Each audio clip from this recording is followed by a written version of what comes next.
Jochebed, she saw, and then the second thing is, she saw, and then she took risk. She shielded and protected her child, and she trusted God. And God rewarded her faith. I'm coming to a conclusion now. She became a blessed mother. Look at her 3 children, Miriam, Aaron, and Moses. Do you see anybody in the Bible with the 3 great children whom God used? Aaron is the first high priest. And only Aaron's descendants are entitled to be the high priest in the temple. Who is Aaron's mom? Jochebed. Miriam, the first prophetess, a woman prophetess, a woman pastor, for you to understand. Even in those days, a prophetess. Miriam, the first prophetess. Her parents are Jochebed and Amram. Her mom is Jochebed. And Moses, as I just read, Moses regarded disgrace for the sake of Christ of greater value than the treasures of Egypt. He was not enjoying to be called as Prince of Egypt. He would rather called as servant of God because he valued the calling in his life rather than the pleasures of Egypt.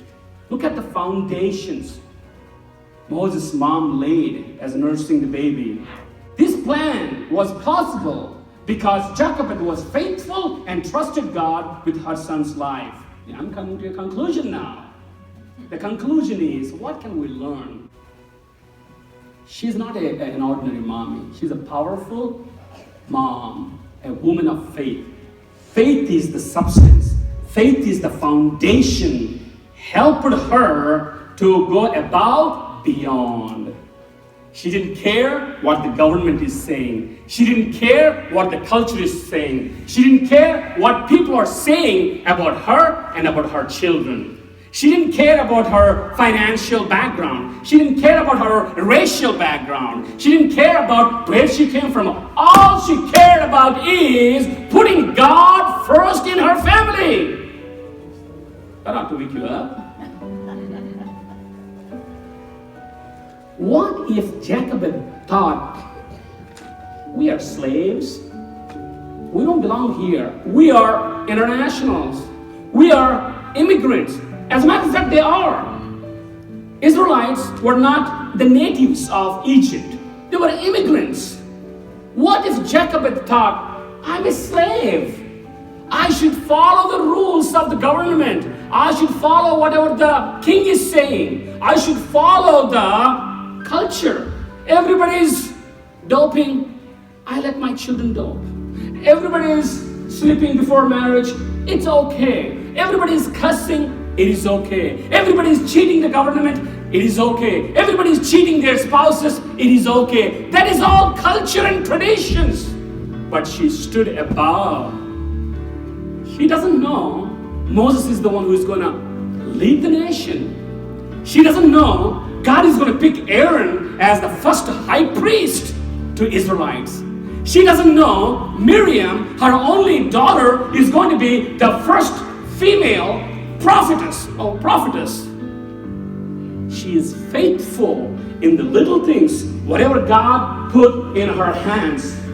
As a mommy, if this is all God put in her hands, be faithful to teach, to raise your children, to trust God, to honor your nation. Small things.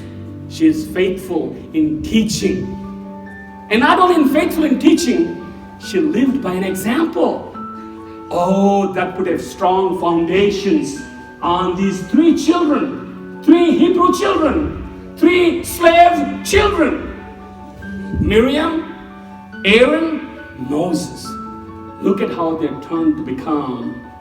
God used them.